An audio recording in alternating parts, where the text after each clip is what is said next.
السلام عليكم ورحمة الله وبركاته. Can all of you hear me?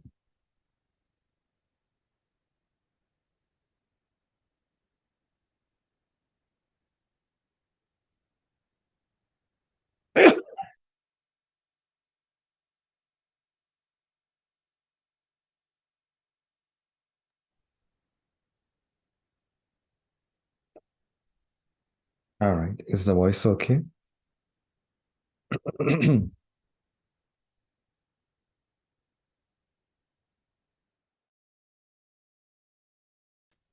أعوذ بالله من الشيطان الرجيم. بسم الله الرحمن الرحيم. ولو أن أهل القرى آمنوا واتقوا لفتحنا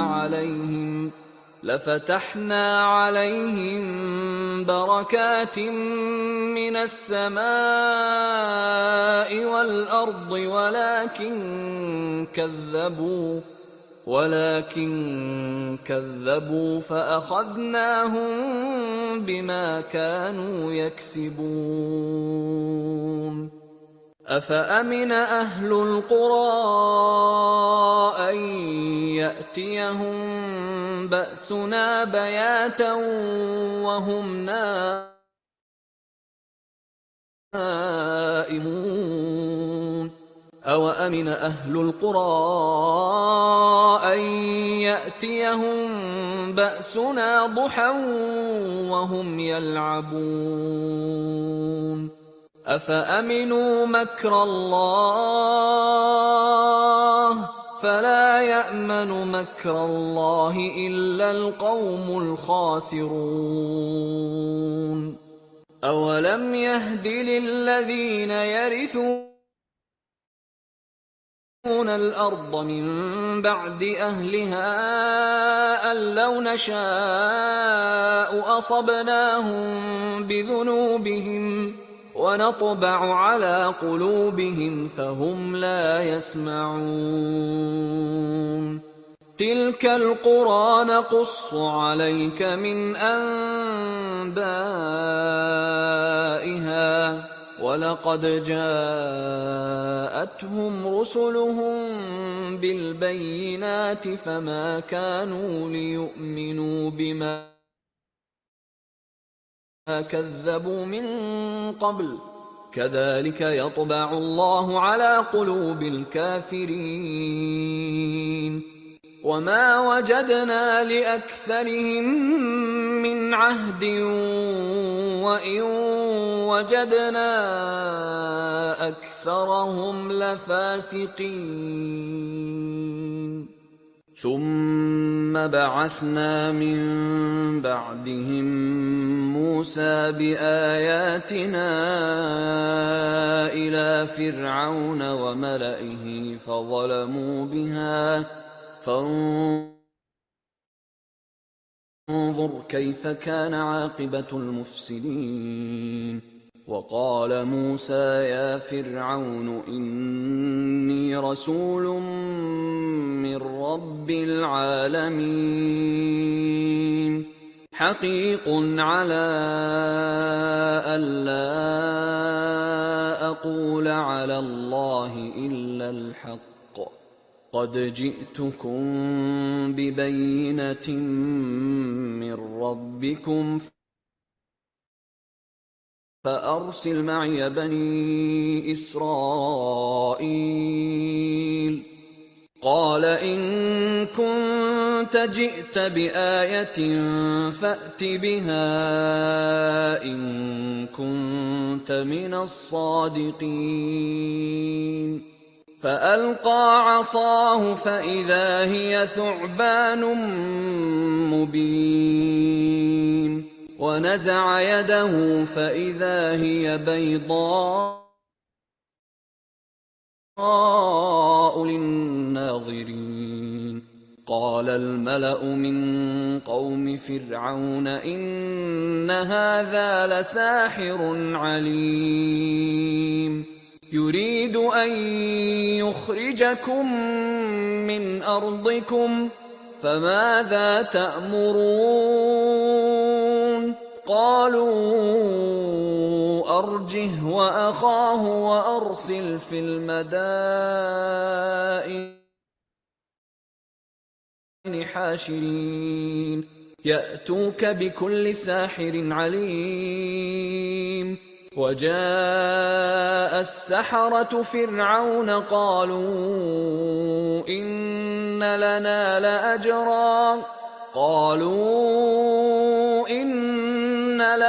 لأجرا إن كنا نحن الغالبين. قال نعم وإنكم لمن المقربين. قالوا يا موسى إما أن تلقي وإما أن نكون نحن الملقين. قال ألقوا. فلما ألقوا سحروا أعين الناس واسترهبوهم وجاءوا بسحر عظيم. وأوحينا إلى موسى أن ألق عصاك فإذا هي تلقف ما يأفكون.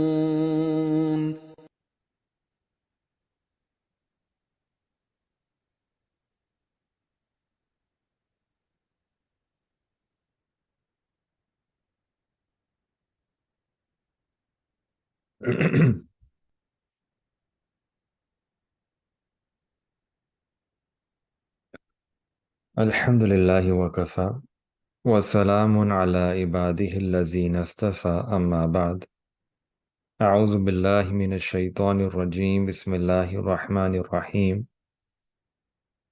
ولو أن أهل القرى آمنوا واتقوا لفتحنا عليهم بركات من السماء والأرض ولكن كذبوا فأخذناهم بما كانوا يكسبون. سبحان ربك رب العزة عما يصفون وسلام على المرسلين والحمد لله رب العالمين.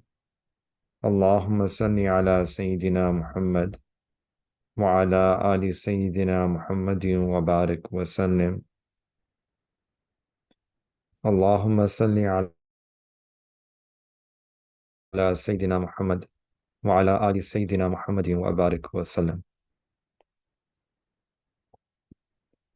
There are two words in the Arabic language. One is called kasrat and the other is called barakat. Kasrat means abundance. Abundance either in whatever it is, in wealth, in age, in children. And barakat means to have something, but with the blessings from Allah subhanahu wa ta'ala. That you have something which becomes sufficient for your needs. To have something which is able to remove the troubles that one experiences in their life. To have something that brings contentment in the heart, that brings respect among people around you. That's called barakah. Now, a lot of us, we think today that the solution to our problems, it lies in having an abundance of good. In kasrat, in other words. That if you have more wealth, then that will fix my situation. If we have more children, that will fix our situation. If we live a long life, that will fix our situation. And that is a mistake. That is a mistake because what is missing from our life, and this is a big misunderstanding, that we think that the solution lies in abundance. The problems are, however, not solved through kasrat or abundance, but rather through barakat. What is missing from our lives is something called barakah. When barakat is taken away, then a person can be earning 1 million, but that will not be sufficient to fulfill their needs. They won't have that contentment in their heart. They would still have that anxiety, those troubles in their life. And on the other hand, if a person gets this barakah from Allah subhanahu wa ta'ala, barakat from Allah, then they might be earning much less than that, but that would be sufficient for all their needs, would bring them contentment, would allow them to live a peaceful life. Now, the question is that how can a person attract this barakah from Allah subhanahu wa ta'ala? What are the things that lead to an increase in barakat? And that is where this ayat comes in. This ayat is really important. Surah Araf, verse number 96. Because in this ayat, Allah subhanahu wa ta'ala is teaching us one thing, that if we adorn ourselves with that attribute, then Allah subhanahu wa ta'ala will bring barakah in our life, in our wealth, in our age, in everything, in all the blessings. Allah will bless us with barakah. And what is that sifat, that quality? That is taqwa. Allah Ta'ala says, وَلَوْ أَنَّ أَهْلَ الْقُرَىٰ آمَنُوا, that if only these people of the cities, had they believed in Allah, وَاتَّقَوْا, and they had taqwa, they feared Allah, they were mindful of Allah, then لَفَتَحْنَا عَلَيْهِمْ بَرَكَاتٍ مِّنَ السَّمَاءِ وَالْأَرْضِ, we would have opened upon them barakat from the heavens and the earth. It's not even one barakah, it's plural. Allah would have blessed them with barakat. So taqwa, it brings barakah in our life. What is taqwa? Taqwa means that a person is mindful of Allah subhanahu wa ta'ala and they are cautious, they're careful, they're protective, they want to be on the safe side, to leave all those things that can even slightly harm our relationship with Allah Ta'ala. That is called taqwa.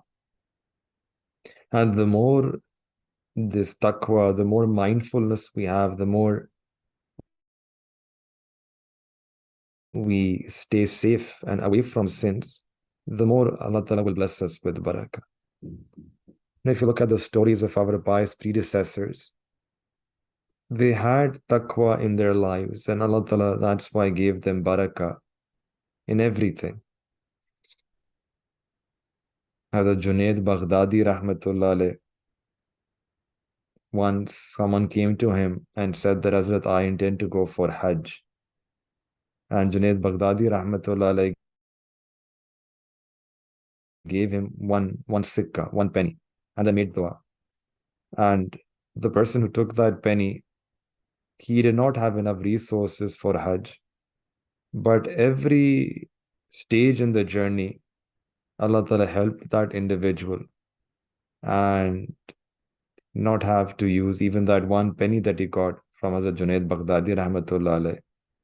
He completed his whole Hajj and then came back and said that, Hazrat, Allah Ta'ala's assistance was with me at every stage. I didn't even need to use this one penny that you gave me, and I'm returning this back to you. This is barakah. That less becomes more. If you look that our pious predecessors, they would read the same kitab, the same books of ilm that today we read in the madrasas or other institutions of Islamic learning. It's the same books of hadith, the same books of fiqh. But what they had was that they were living a life that was free from sin, living a life of taqwa. Hence, Allah blessed them with the barakat of ilm. They got the nur of ilm. They got the kayfiyat. They got the feelings. They got the pointers. They were able to get to the depth of knowledge. So we are also reading the same books, but we don't even get 1/20th of those feelings that our Salaf Salihin were able to get. What's the reason? The reason is not that there's no difference in the books. There is a difference in taqwa. That if we would also practice taqwa in our life, stay away from sins, then Allah Ta'ala will bless us with that same barakah as our Salaf Salihin. Today we have ilm, but we have no barakah in ilm. Today we have health, but no barakah in our health. Today we have wealth, but no barakah in our wealth. We have memory, but we are not able to memorize. We lose memory. We lose whatever we have memorized. So this is a very important ayat that is again explaining this beautiful principle in our deen, that among several benefits that taqwa has, one benefit is that a person can get a barakah full life, a barakah filled life. But the ayat then ends that walakin kadhabu, but they denied the messengers. As a result of that, فَأَخَذْنَاهُمْ بِمَا كَانُوا يَكْسِبُونَ, so we seized them from what they were earning. Now, we are doing Surah Araf, and we are doing several stories in Surah Araf. And I just want to tie everything together. And I want to highlight one of the main fundamental themes that is running throughout Surah Al-Araf. So if you remember from the last few week sessions, we'll be looking at different stories of the previous Anbiya alayhi salam, story of Sayyidina Adam alayhi salam, then Sayyidina Hud alayhi salam, Sayyidina Lut alayhi salam, Sayyidina Saleh alayhi salam, Sayyidina Shu'aib alayhi salam. Now we are here, and then after this we have the story of Sayyidina Musa alayhi salam. One main central theme that is running throughout this surah, and if we can keep this theme in mind, and then if you study Surah Al-Araf, we will notice that one of the most essential themes is that there is this battle between acknowledging the message from Allah, remembering this message of Allah, and being heedless of that, which in Arabic is called ghafil. Ghafla, to be heedless, to be forgetful, to be absent-minded, to not pay heed to those reminders which are coming from Allah, to not acknowledge that message, to forget about Allah. Ghaflat. Ghaflat is a very deep concept. It's almost like you're uncaring. You're lazy, lackadaisical, uncaring about the message of Allah, uncaring about the teachings which are being taught by the messengers, alayhi salatu wassalam. And we can better understand the word ghafla by looking at its opposite, which is zikr. Zikr is a remembrance of Allah. It's the awareness of Allah. The person who does zikr is zakir, the one who remembers, as opposed to ghafil, as someone who doesn't know what is going on around him, someone who doesn't pay heed, someone who is forgetful, absent-minded. So this surah's one of the most important lessons is that of ghaflat. This idea about the previous ummah, how the previous communities, they were heedless. They were oblivious. This heedlessness is actually a disease of the heart. It's considered to be a disease of the heart. And that's why the heart is mentioned a lot in this surah as well. Because it's a disease of the heart. When the heart has ghaflat, is uncaring, then naturally a person's actions will reflect that heedlessness. And it's also interesting, if you look at the surah, if you study the stories, the first problem is ghafla. The first problem is ghaflat, it's heedlessness. And maybe at that stage, there might be some of us who might think that this is just an innocent problem. It's not a big deal. I'm just forgetting. I'm just absent-minded. So it starts off like that a person takes it lightly, that perhaps it's not such a big issue. So we view it to be an innocent problem. But then at that time, if a person makes this effort to remember Allah, to do zikr, then you can come out of this disease. It's very easy. Because the cure of ghaflat is zikr. The opposite of ghaflat is zikr. All you need to do is just simply remember Allah Ta'ala. Just do zikr of Allah, and that ghaflat will be gone. So zikr is very easy. It's a very light ibadah. A person can just pause and reflect upon their heart. They use their heart to think about Allah in any way that they like to. They can think about the existence of Allah, that's zikr. They can think about the attributes of Allah, or they can think about any ayat of the Quran.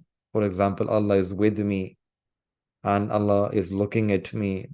They can just think that my heart is calling upon Allah's name, as if my heart is saying Allah, Allah. So this is something that all of us can do. And Allah subhanahu wa ta'ala has given us this ability to make this zikr, even when we are busy, that the heart can be remembering Allah, and we can be meanwhile using our hands in the dunya, be fully preoccupied in the dunya, but the heart is fully preoccupied in the remembrance of Allah. Allah has given us that ability, that we can multitask. And Allah has given this ability precisely for this reason, that we use the heart to remember Allah while we are in the dunya and we are preoccupied with thoughts about the dunya. So this type of zikr, where we are remembering Allah Ta'ala in our heart, this is a beautiful zikr, one of the best zikrs. That's silently remembering Allah, because it takes away the number one excuse that we have, which is that we say we are busy. This zikr is to be done while we are busy. It is when we are driving or eating or studying or teaching. While we are busy, we are remembering Allah subhanahu wa ta'ala in our heart. So it takes away that excuse that I was busy, that's why I was unable to remember Allah. So it's very easy zikr. It's a beginner zikr. It's actually the 21st century zikr that we need in our time when we're so busy in the dunya. We may not be able to dedicate or separate some extra portion of free time for ibadah. So we're so living such busy lives. So this is the zikr that we need in our century, that along with that busyness, we can still manage to remember Allah subhanahu wa ta'ala in our heart. And when we remember Allah, then ghaflat will finish. So ghaflat is the first problem, but it's very easy to treat. All it takes is just a mindfulness and a remembrance of Allah, and a person can be in the dunya, but the heart can be remembering Allah. You just remember, you just wake up, you realize, and you think about Allah, and that's it. And what's the best part is that when you're thinking about Allah, Allah is thinking about you. فَذْكُرُونِي أَذْكُرُكُمْ. So now Allah subhanahu wa ta'ala will be sending His blessings upon you further. But then when a person, if they don't do zikr and they prolong this ghafla, if the ghaflat, this heedlessness, this absent-mindedness, if this becomes long enough, then you reach stage 2. And now you reach certain other sins and problems of the heart, which are very deadly, which are no longer innocent. They can take you to the point of no return.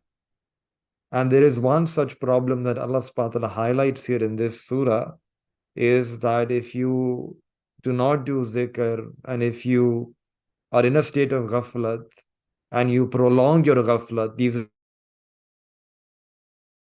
reminders keep coming from Allah subhanahu wa ta'ala, but you keep shunning them, ignoring them, then there is another problem, which is that of arrogance. That is stage 2. Kibr. Now, kibr, pride, arrogance, vanity. Now, these are deadly sins. In one hadith, the Prophet ﷺ said that whoever has one drop of arrogance in their heart will not be able to enter into Jannah. Now, Shaitan's problem was not ghaflat. Interestingly, Shaitan was not ghafil, was not forgetful of Allah. And he became a little heedless about that one instruction, right? He refused to do sajda, but that sajda, the refusal to do sajda, was coming from his kibr in, was actually coming from his pride. That was his disease, not ghafla. His disease was arrogance, that pride, that arrogance, that kibr, that vanity. So again, if we keep this theme in mind, and we will see that in multiple stories that we've already discussed before, that will be coming later in the surah, Allah subhanahu wa ta'ala mentions this principle. This will be mentioned over and over again. That either you're going to see a story about ghaflat, or you will see a story about kibr. You will see a story about ghafla, that is a disease from which you can recover from. Or you will see a story about kibr or arrogance, and that is a disease that it's very difficult to recover from. And Allah subhanahu wa ta'ala will be mentioning different stories. The stories about ghaflat. For example, Sayyidina Adam alayhi salam. That story is also mentioned here at the start. That was ghaflat. It was just a little moment of heedlessness. And Sayyidina Adam alayhi salam, there was a momentary slip. And he ate from that tree, but then he came back after that. He remembered Allah, did zikr of Allah, made tawbah. Whereas Shaitan, you contrast that with Shaitan's story. Shaitan is not, the problem is not ghaflat, the problem is his kibr, his arrogance. That ana khayrum minhu, I'm better than Sayyidina Adam alayhi salam. So you see that in this story, Allah subhanahu wa ta'ala will be contrasting these two diseases, ghaflat and kibr, forgetfulness and arrogance. That eventually the overall theme that the surah is giving us is that if you remain ghafil, if you remain forgetful for long enough, then you will reach stage 2, which is arrogance. And then you won't be able to come back. It will be very difficult to come back, because that was a shaitanic sin. He thought that he is better than the hukum of Allah, aliyadhu billah, that he is above and beyond the command of Allah. So if we keep that in mind, and now let's come back to these ayat here. So Allah subhanahu wa ta'ala, this is ayat number 97 now. Afa amina ahlul qura an ya'tiyahum ba'suna bayatan wa hum na'imun. That did the people of the town, did they feel safe that our punishment would never come to them, or that it would come to them in the middle of the night? Wahum na'imun,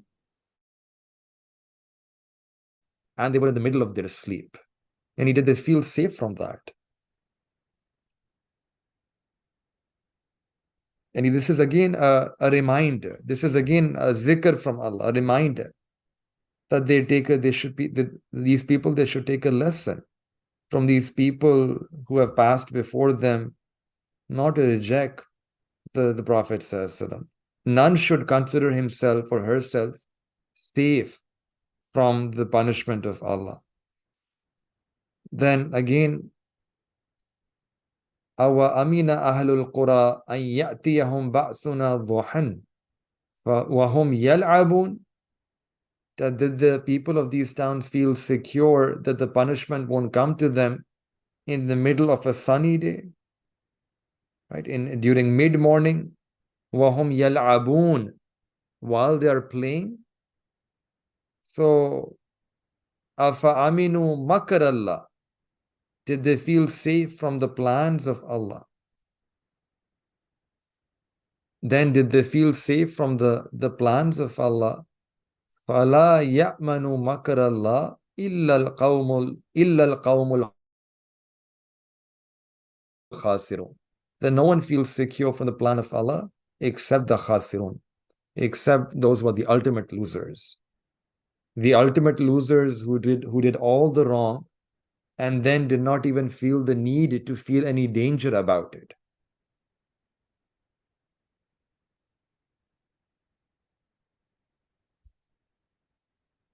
So if we keep this theme in mind, right, that ghaflat, if we prolong ghaflat, he will reach stage 2, which is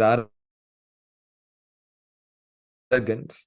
Then the next ayat is also really important. It speaks about the heart, right? The disease of the heart.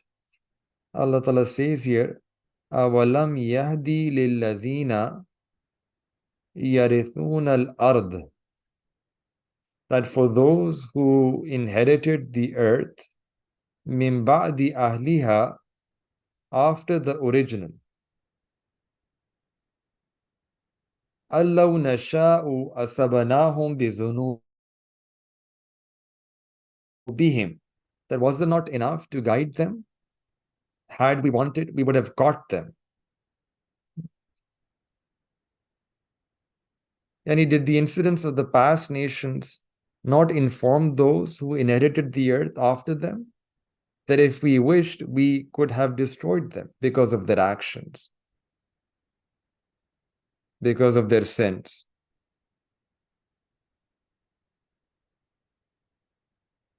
This is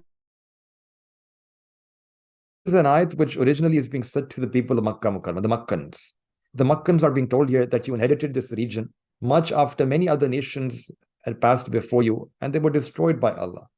This is that area, Hijaz and Syria, and a lot of history has gone on in that area. There were nations there. Egypt is also coming now after this. So you have these stories which are being mentioned, and Allah subhanahu wa ta'ala is saying here that didn't those incidents of the past nations,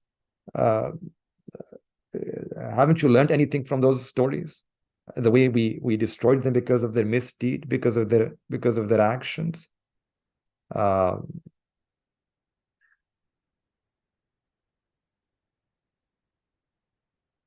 And we could target you just as well, right? We could target you just as well. And then Allah says, وَنَتْبَأُ عَلَى قُلُوبِهِمْ فَهُمْ لَا يَسْمَعُونَ, that we have sealed their hearts so that they do not hear. And when the sealing of the heart, we did this before as well, that they had the ability to hear with their ears, but they now act in such a way as if they're not hearing at all. And when they continue on this path of denial, the sealing doesn't happen on stage 1. It doesn't happen immediately. This happens at the end, when a person keeps getting reminders from Allah subhanahu wa ta'ala and they keep ignoring and shunning. Eventually, then they reach a particular point where Allah subhanahu wa ta'ala lets them be on the path that they've chosen for themselves. And that is this idea about وَنَتْبَعُ عَلَى قُلُوبِهِمْ, that we have placed a seal upon their hearts. Now, we might think that this is okay about the Makkans, but again, we have already mentioned this before, that the Quran, this kitab, is a book for all times. And there is a deeper point that Allah subhanahu wa ta'ala is making here for all of us. People, us, human beings who are living right now. So the Quran wasn't just talking to the Muslims. It was talking to everyone. And even it's speaking to us right now. It's speaking to all the human beings right now as well. Allah subhanahu wa ta'ala is directly engaging all of us. And then even for Muslims, right, we think about the nations that were destroyed, the punishments that came. Allah subhanahu wa ta'ala did this or that to this town. What never crosses our mind, unfortunately, is that the same thing could happen to us as well. This is not just interesting history that you would think that this can never happen to us. This is the heedlessness that we have right now. This is our problem. This is our disease of the heart, this ghafla, that we read these stories and we think it's interesting stories, interesting history. We feel completely safe from that reality which could happen. Allah Ta'ala is teaching us that look, these people came before you. They rebelled, they did a lot of sins, and they were also feeling safe like you. That we are sleeping at night and nothing can happen. We are playing during the day and nothing can happen. And look what happened to them. Allah destroyed them. So don't be heedless. The Quran is a reminder. It keeps reminding us. Don't be heedless. And then Allah subhanahu wa ta'ala mentions that when you refuse to pay heed to this reminder, gradually now you are moving from heedlessness to arrogance, refusing to listen to somebody and continually refusing to listen, continually refusing to accept, continually refusing to pay heed to those reminders. That is a mark of arrogance. And that only happens when the heart has become sealed. وَنَتْبَعُ, that we have placed a seal. عَلَى قُلُوبِهِمْ, where, and this is also important, the seal is placed upon the spiritual heart. And then what happens as an outcome? فَهُمْ لَا يَسْمَعُونَ, now they refused to listen. Now nothing will be able to penetrate through. When you become pride, when you have pride and arrogant, now that's a deeper issue. It's very difficult to recover from that. First, they were oblivious, they were ghafil. But too much ghaflat, they reached a point where now Allah placed a seal, this arrogance. And now when you have arrogance, now they're not even willing to listen. Right? This is what arrogance does. It completely shuts down your system, shuts down your heart, shuts down your thinking, shuts down your hearing, not even willing to listen the other side. So then Allah subhanahu wa ta'ala says that تِلْكَ الْقُرَى نَقُصُّ عَلَيْكَ مِنْ أَنْبَائِهَا, that تِلْكَ الْقُرَى, those cities that we relate to you, O the Prophet ﷺ, some of their news. Those towns are the ones that we're narrating unto you, and we're narrating unto you very eloquently from their events. Min anba'iha, some of their events. And this is also really beneficial here, that Allah Ta'ala is not giving us super explicit details about each and everything, about each and every town, its geography, its borders, its population, how many years they were there, etc., etc., etc. No. Min, Allah Ta'ala is saying min. Min means limited. Gave us, very limited. Gave us from their events. And what is Allah Ta'ala giving us from their events? Those points, those reminders which are enough to wake us up. Because that is what Hidayat is. Allah Ta'ala wants to wake us up. Allah Ta'ala wants that we remove, we shed that laziness. We shed that ghaflat.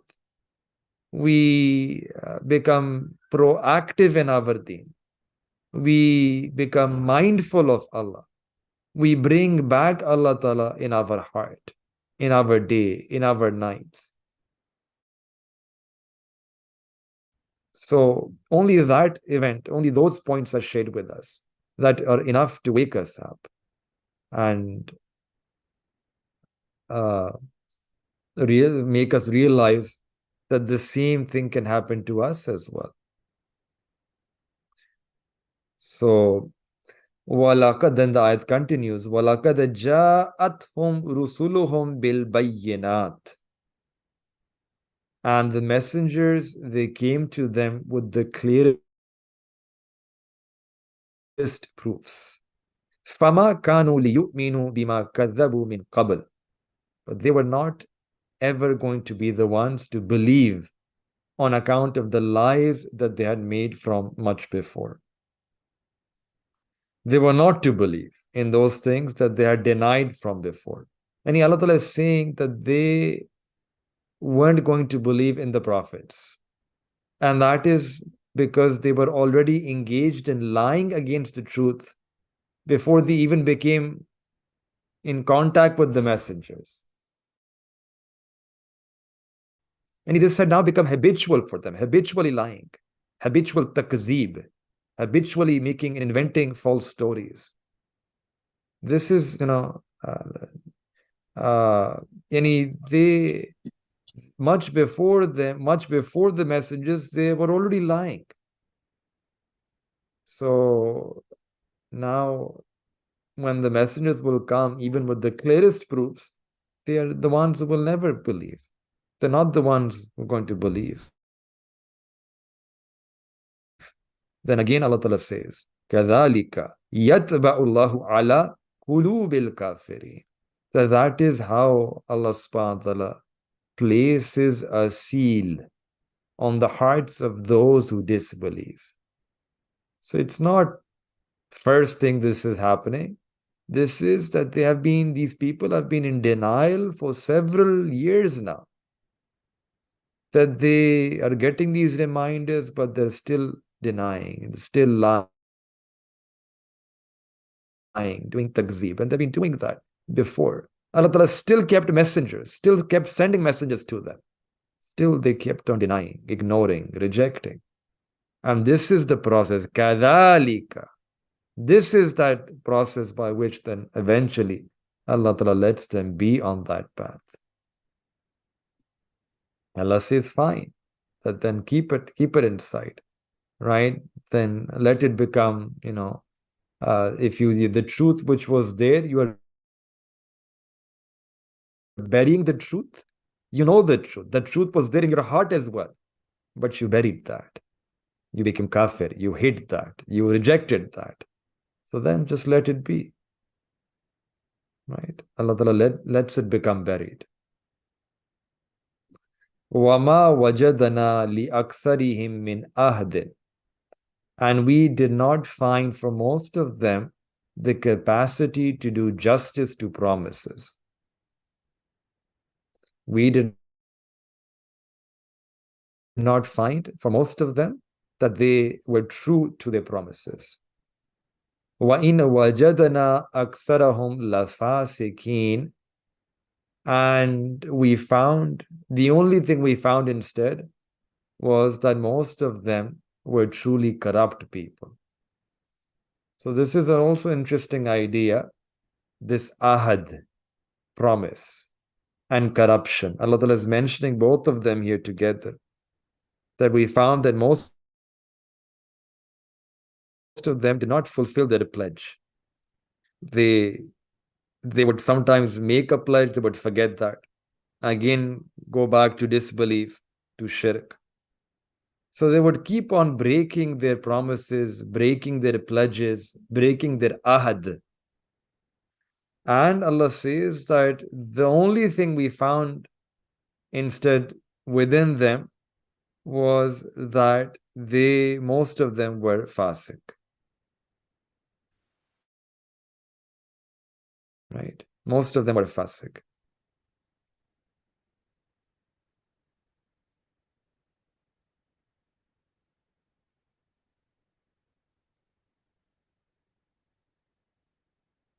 Now, after this, we begin with a long story, which is about the story of Sayyidina Musa alayhi salam. And again, it's not all comprehensive, but certain events and certain points from those events which took place in the life of Sayyidina Musa alayhi salam. And then again, very important lessons for us here in this story as well. So Allah subhanahu wa ta'ala says that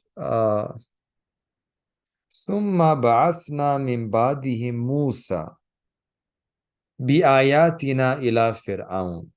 That then we after them, we sent Sayyidina Musa alayhi salam with our signs to Fir'aun. Wa mala'ihi, and his chieftains. So the two things here, Allah Ta'ala made Sayyidina Musa alayhi salam a Nabi, and then told Sayyidina Musa alayhi salam, commanded him that go and give dawat to Fir'aun and his people. Invite them to accept Tawheed and request Fir'aun to release the Bani Israel from his custody. So Sayyidina Musa alayhi salam is being told to go to Fir'aun.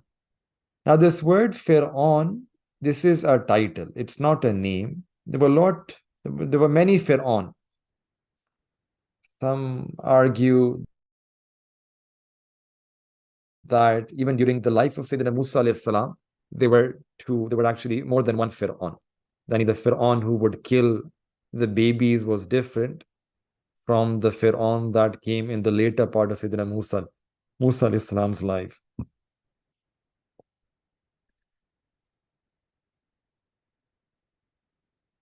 So Fir'aun, Allah Ta'ala sent Sayyidina Musa alayhi salam to him. And wa mala'ihi, and his chiefs. Now, this is the story of Sayyidina Musa alayhi salam and Fir'aun. This is going to be the longest story in this surah. We saw that before. There were other stories that have already been mentioned, but they were short. This one will be the longest of them. And also, if you think about what makes this story important and long, is that there are two groups that are going to be talked about in this story. On one hand, there is going to be Fir'aun, and on the other hand, there is going to be Bani Israel. Fir'aun is like a superpower. Bani Israel are the oppressed ones.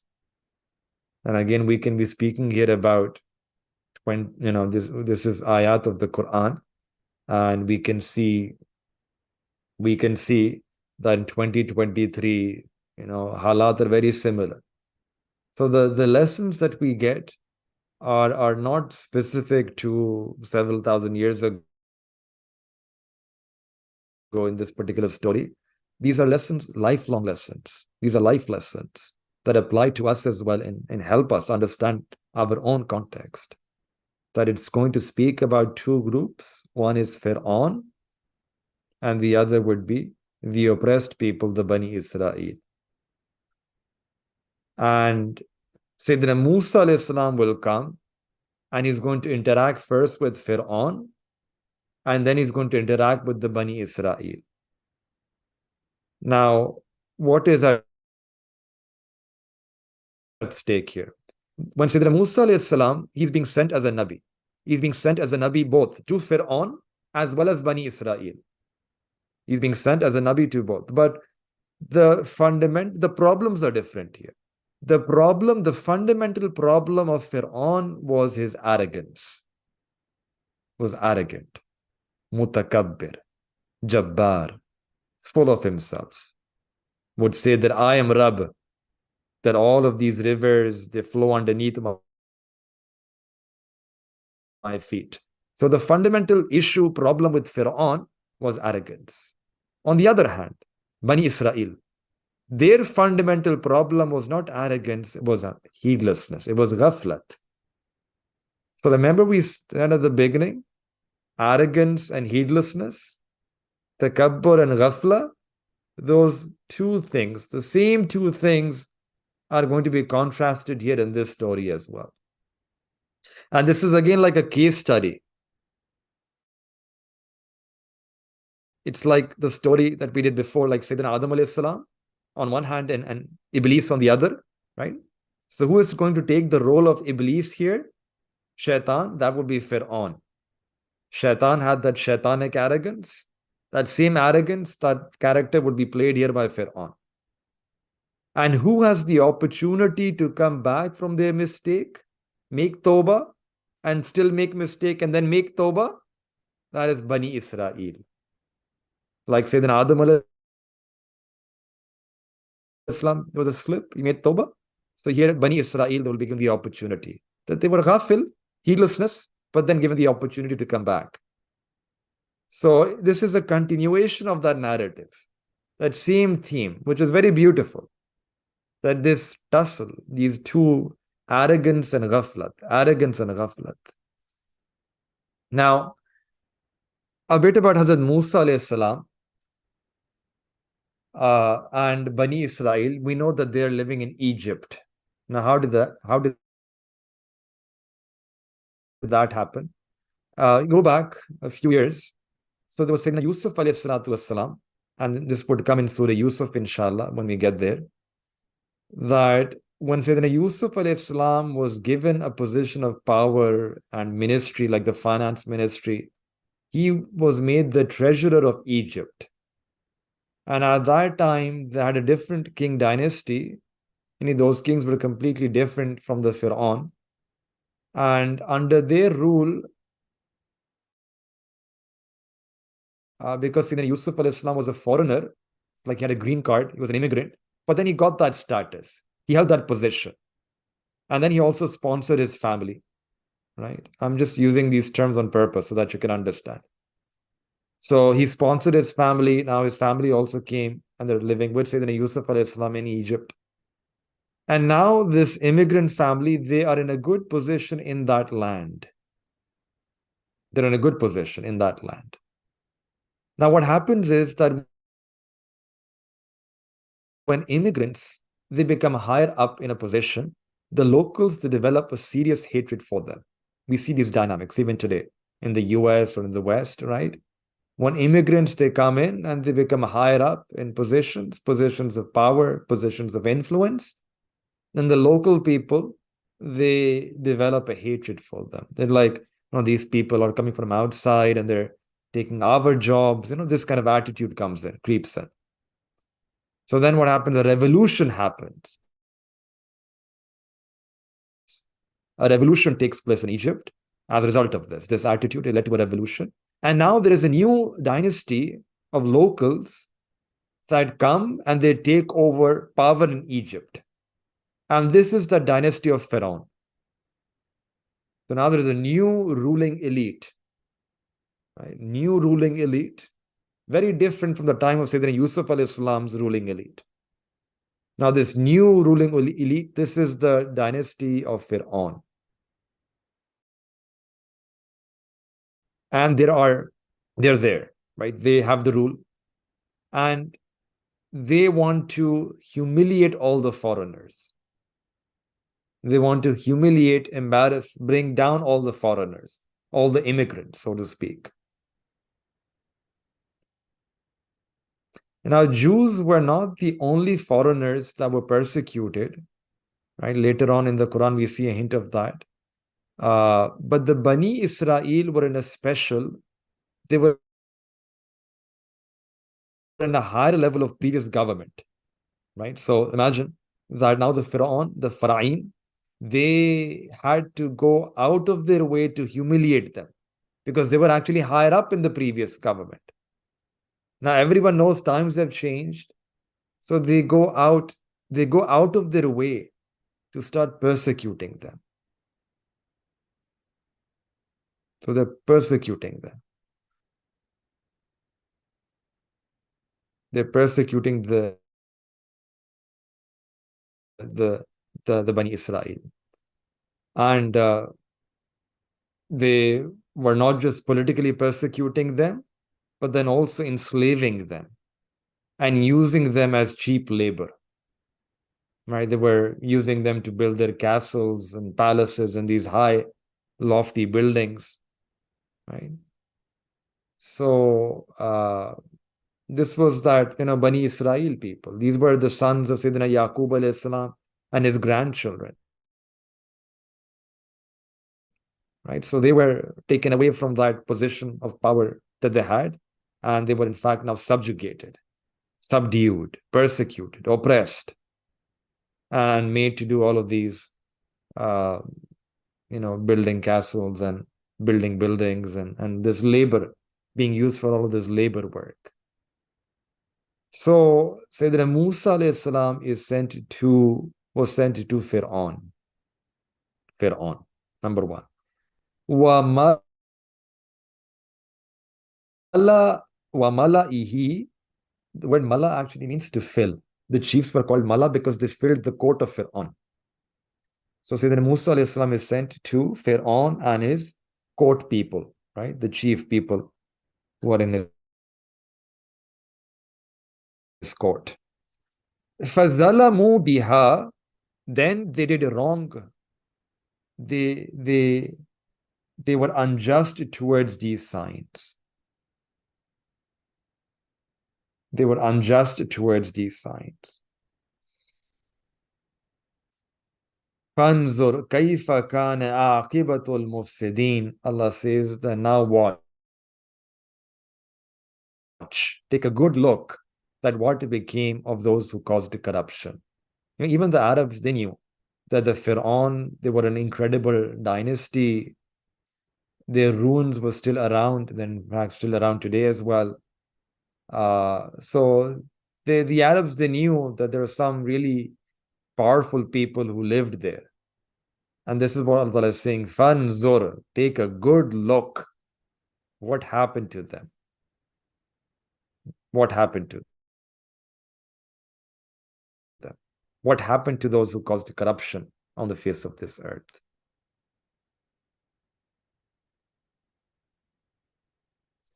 All right, now the dialogue, that interaction. So the first interaction here is Sayyidina Musa alayhi salam is going to Fir'aun, and he's going to invite Fir'aun to believe in Allah subhanahu wa ta'ala and to set free Bani Israel. So, and as we read through the story, we should be thinking that even though this is the story of Sayyidina Musa alayhi salam, this is also a conversation is about the Prophet ﷺ and the Makkans, the people of Makkah Mukarramah. Just like Sayyidina Musa alayhi salam is going to say to Fir'aun, then the Prophet ﷺ is also is like saying the same things to the people of Makkah Mukarramah as well. So وَقَالَ مُوسَى يَا فِرْعَوْنَ. So Sayyidina Musa alayhi salam said that, O Fir'aun, إِنِّي رَسُولٌ مِّن رَبِّ الْعَالَمِينَ. That there's no doubt about it, that I am a messenger sent from Allah subhanahu wa ta'ala, sent from the master of all the alameen, of all the nations, of all the people. I am a messenger from the Lord of the entire universe. حَقِيقٌ عَلَىٰ أَلَّا أَقُولَ عَلَى اللَّهِ إِلَّا الْحَقِّ. That it is most befitting that I attribute the truth only to Allah subhanahu wa ta'ala. And in other words, you know me. I've lived with you. You know my character. And there is no way you can just turn around and call me a liar. So I know what, he's speaking with a bit of credibility, right? And he calls that credibility when he says, Haqiqun, right? This is my haq. And he comes from Mustahiq, the one who deserves, right? That it is most deserving, it is most befitting that I attribute the truth only to Allah. To be considered someone that shouldn't be lying anything, that shouldn't be saying anything against Allah Ta'ala, except the truth. You know that from me, right? That I've been truthful all in my whole life. So I have the right to deserve to be considered someone who wouldn't be lying against Allah, won't be saying anything other than the truth itself. قَدْ جِئْتُكُمْ بِبَيِّنَةٍ مِّن رَبِّكُمْ. And I've come to you with the clearest proof. That proof which is absolutely clear, undeniable proof. So فَأَرْسِلْ مَعِيَ بَنِي إِسْرَائِيل. So now send the Bani Israel with me. Yani give up your free labor. Set them free. Now, for example, again, to give the US example, there's a big immigration debate. So imagine the rule was that you could make them work, the immigrants, make them work, but you don't have to pay them anything. And companies would love that because the biggest cost in companies is human resources.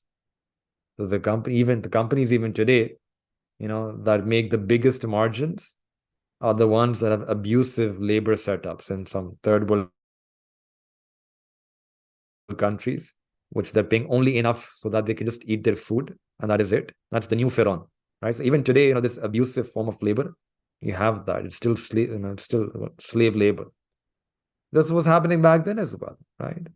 Very similar. فَأَرْسِلْ مَعِيَ بَنِي إِسْرَائِيل. Set them free. Give up your free labor. The Bani Israel were being oppressed by the Pharaoh and this Pharaoh class. So Allah Ta'ala sent Sayyidina Musa alayhi salam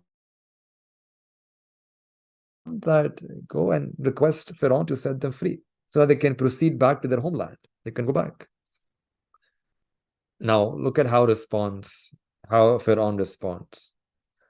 Qala, Pharaoh said, In kunta ji'ta bi ayatin fa'ti biha in kunta minas sadiqin. That if you came at all with any kind of miraculous signs, then bring it, if in fact you are telling the truth. And if you have come with the sign, show it to me if you're truthful. Pharaoh is sure that Sayyidina Musa alayhi salam is lying. He could have just simply said that if you come with anything, show that to me.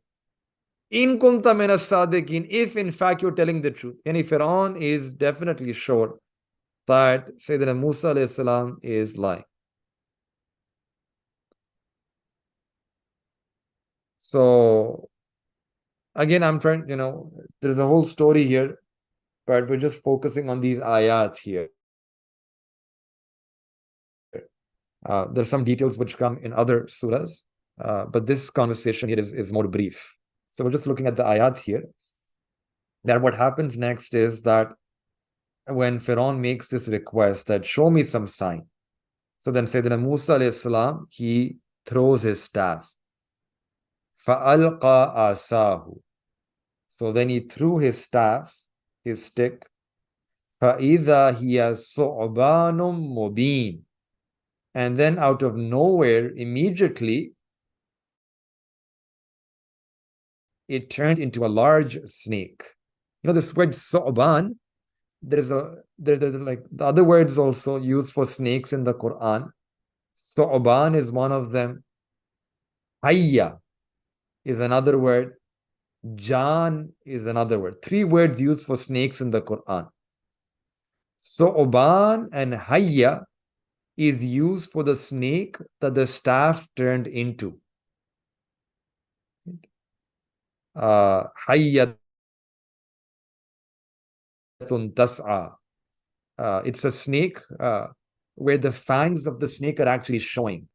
And it looks like it's just about to bite. It's sort of a very scary, right? Animal. Snake with fangs showing and just about to attack and bite. That's called hayya, which is a snake that the staff turned into. So Oban is referring to a large python. And sometimes Allah subhanahu wa ta'ala is highlighting the size and the word So'ban is used. And sometimes Allah subhanahu wa ta'ala is highlighting how scary it was. And then Hayya is used because the fangs are the really scary thing about that snake. So imagine you bring those two things together, right? That was actually the creature, that snake in which that staff turned into. It was Thoban, and he was a big python, large size, and it was a Hayya. It was a snake with full fangs all on display about to attack. So Allah Ta'ala says, Allah Ta'ala continues that فَأَلْقَى عَصَاهُ فَإِذَا هِيَ ثُعْبَانٌ مُبِينٌ.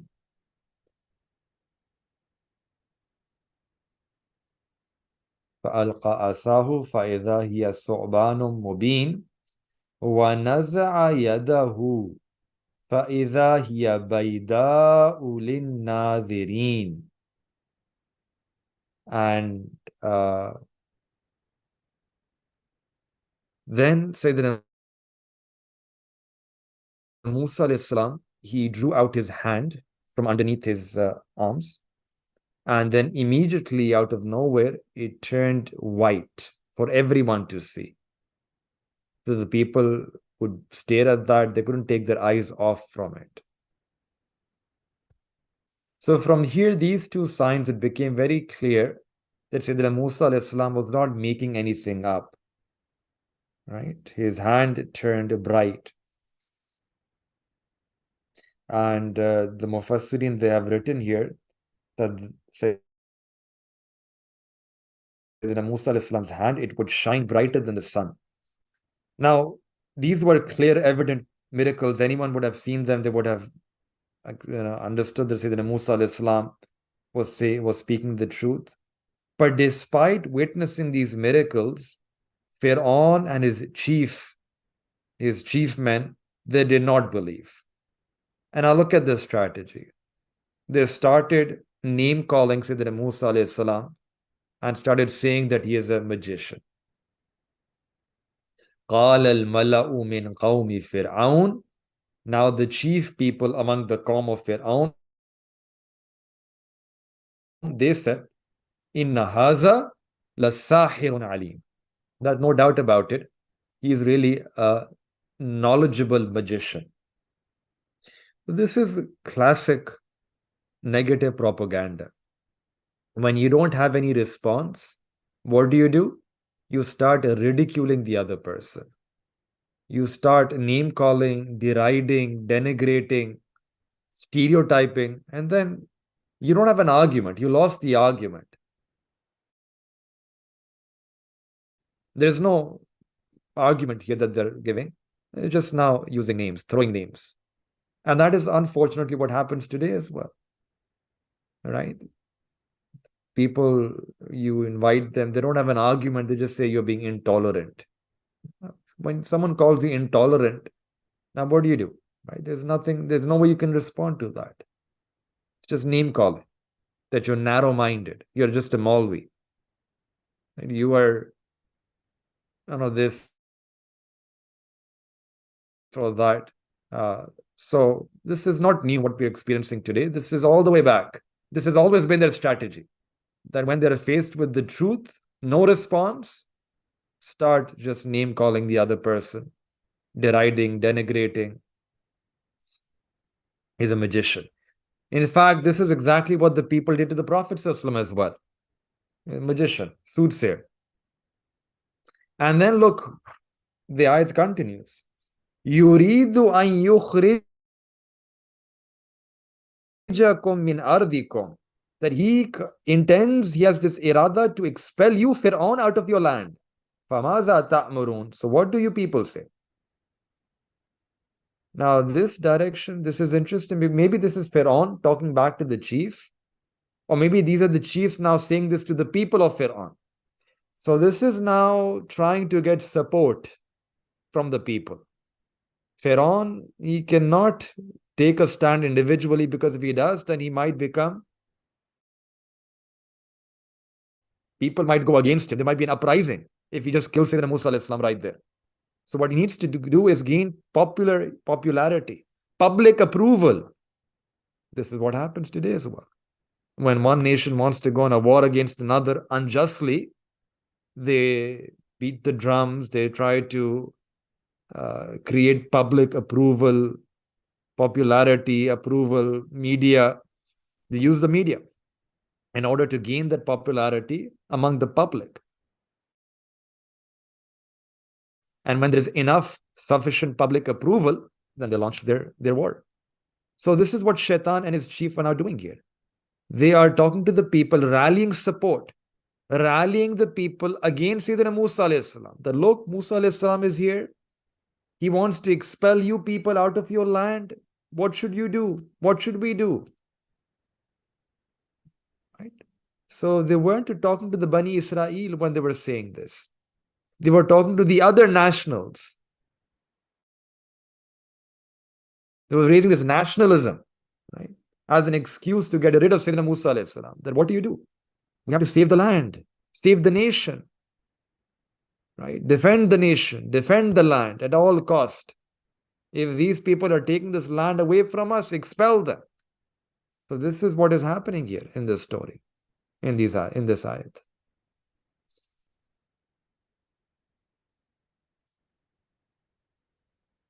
So then they said, قالوا أرجه, that postpone the matter of him, وأخاه, and his brother, وأرسل في المدائن حاشرين, and send among the cities gatherers, يأتوك بكل ساهر عليم, who will bring you every learned magician.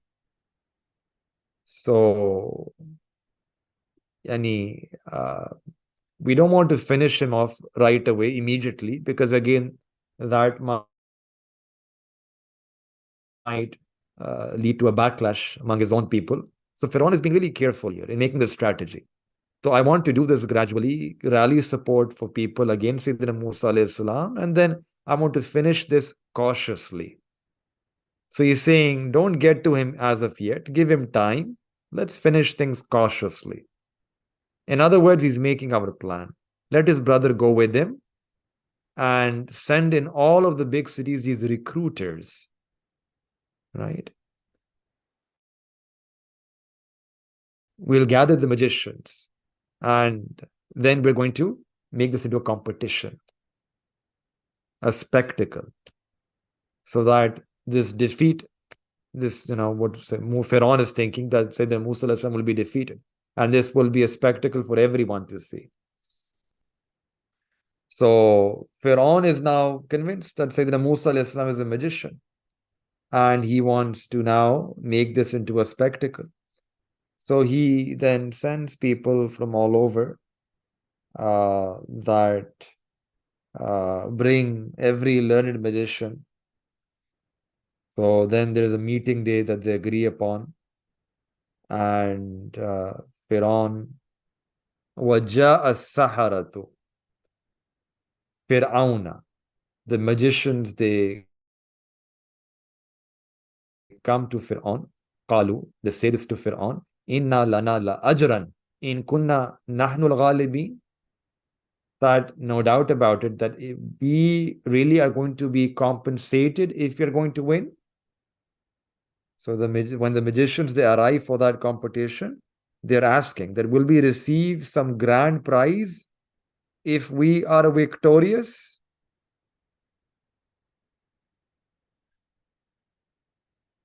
And Pharaoh responds, Qala na'am, that yes, yes. Wa innakum laminal muqarrabin. And yes, you will for sure be brought close to me. So now this is another very important lesson that we get from these words, that the greatest reward that a person wants ultimately is to attain the qurb of an individual, the closeness to an individual. And this is also the reason why when we think about Jannat, we think about the highest level of people in Jannat. Allah Ta'ala calls them the Muqarrabun, those who have attained the closeness of Allah subhanahu wa ta'ala, because that is the highest blessing, highest reward that you can get is not the palace or the other blessings, the fruits and flowers. No, not that.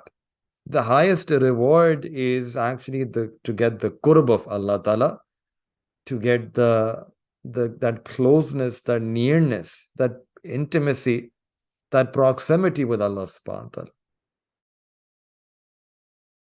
That is qurb. And this is what is ultimately the ultimate desire for every believer, that they want to attain the qurb of Allah, become those who are the muqarrabun. And we see that this was the desire of the magicians as well. And this is what Pharaoh says that you will not just get the reward from me, money. More than that, I will give you my qurb. You will become close to me. So these are the incentives, right? So again, this makes us realize that we should also be trying to make effort to get the qurb of Allah Ta'ala. Make that as our goal, that, Ya Allah, I want to come close to you, to get that closeness with Allah, because that is really the greatest reward.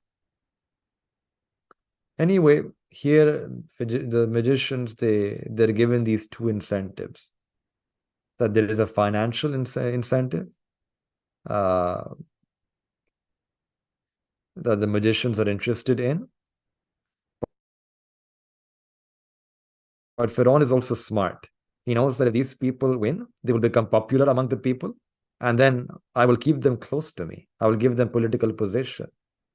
Even though they're not asking for that, but he knows that they will be popular, so I'll keep them with me. Because then people will start following these magicians.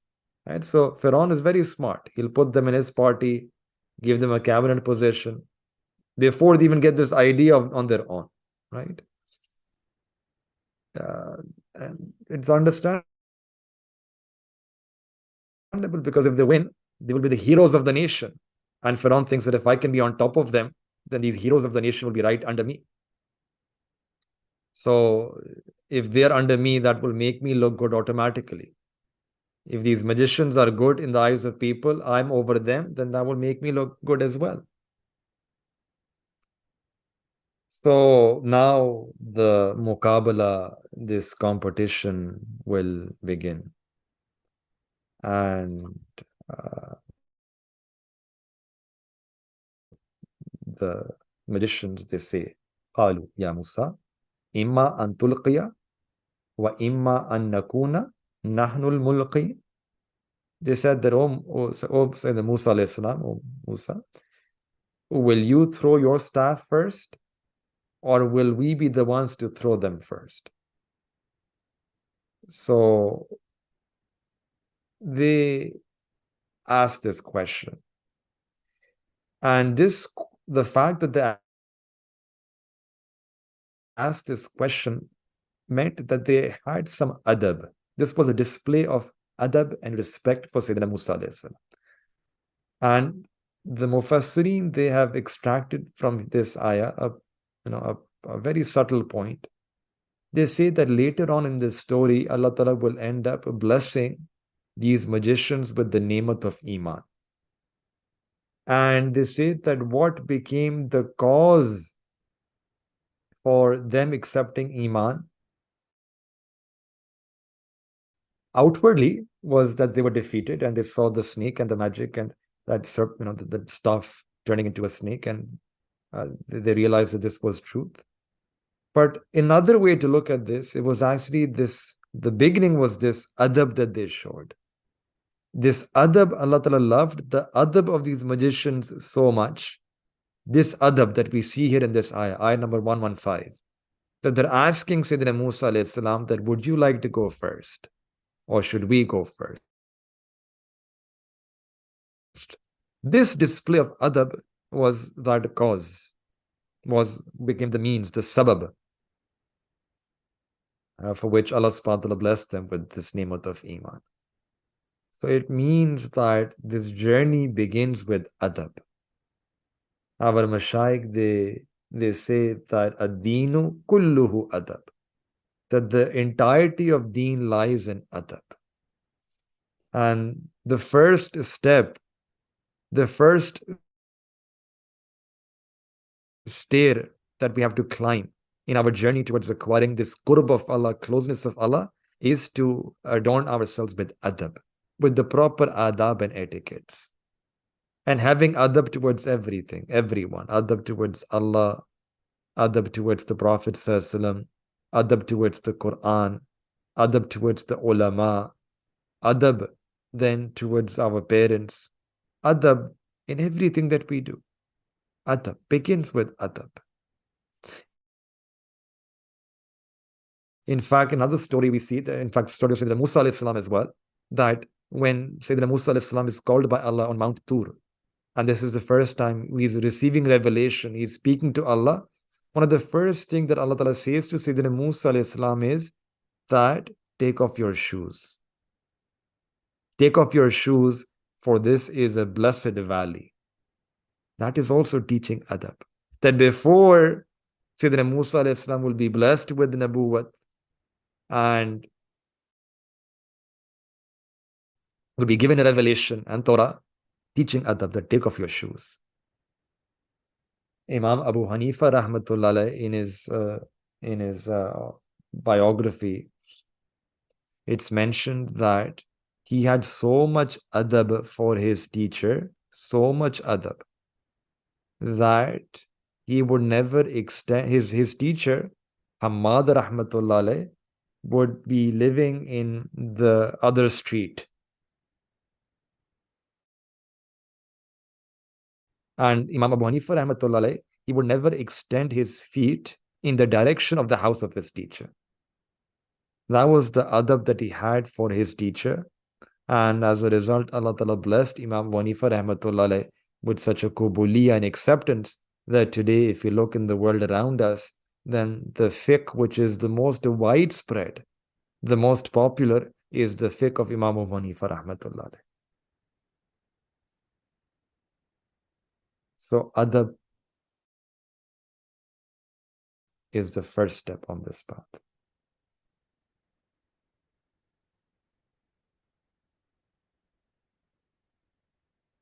So we'll inshallah stop here and we'll continue the story next time.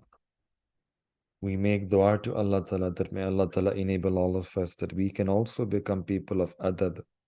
May Allah Ta'ala enable us that we can implement and put these lessons into practice in our life as well. May Allah Ta'ala grant us this name of taqwa. May Allah Ta'ala grant us barakat and blessings in our life as well. And may Allah Ta'ala, out of His rahmat, save all of us from these two sins of heedlessness and kibr and pride. May Allah Ta'ala grant us all a purified heart. Wa akhiru da'wana anil hamdulillahi rabbil alameen. Assalamu alaikum wa rahmatullahi wa barakatuh.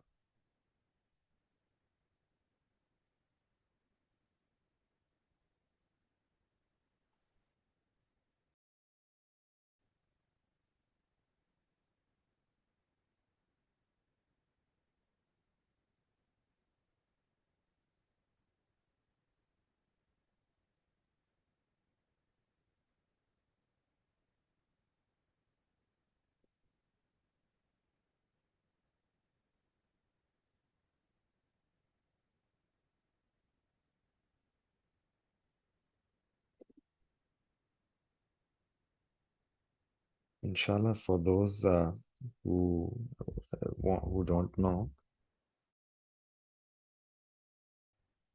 inshallah, we have sent the email that we will be coming to the US, inshallah, very soon.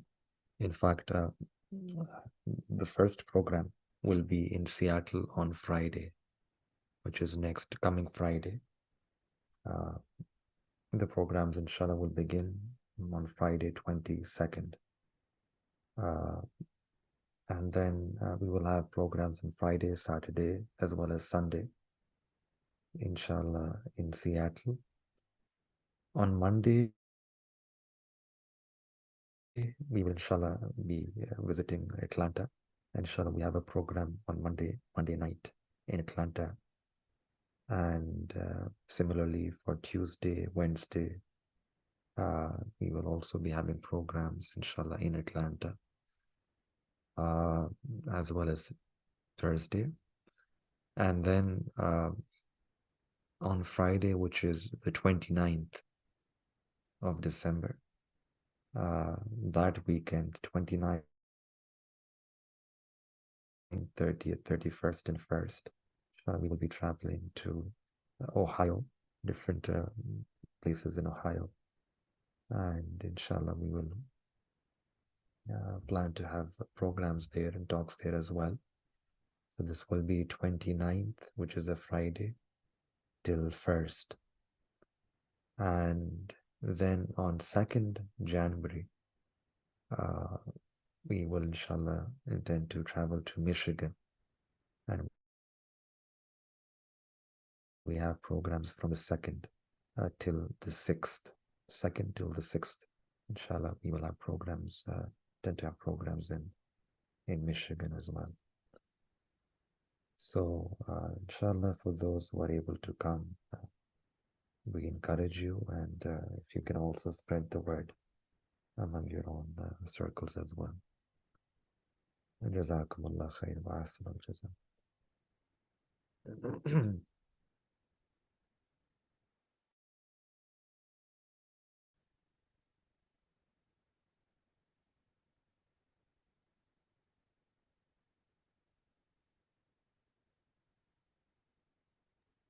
Assalamu alaikum. Ji, wa alaikum assalam. Any questions that anyone has about tafsir or about any other?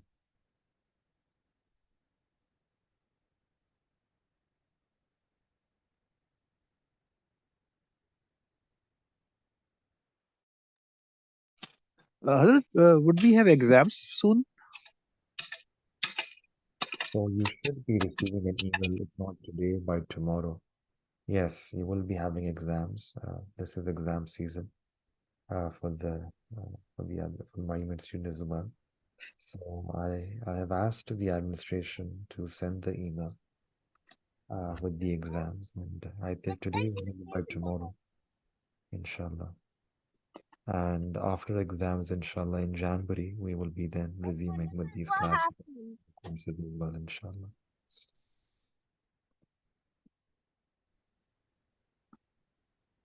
Okay, Alauddin? Ji. Yeah. Jazakallah.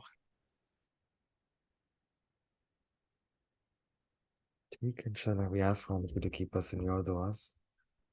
Inshallah, we'll keep all of you in our du'as. Assalamu alaikum.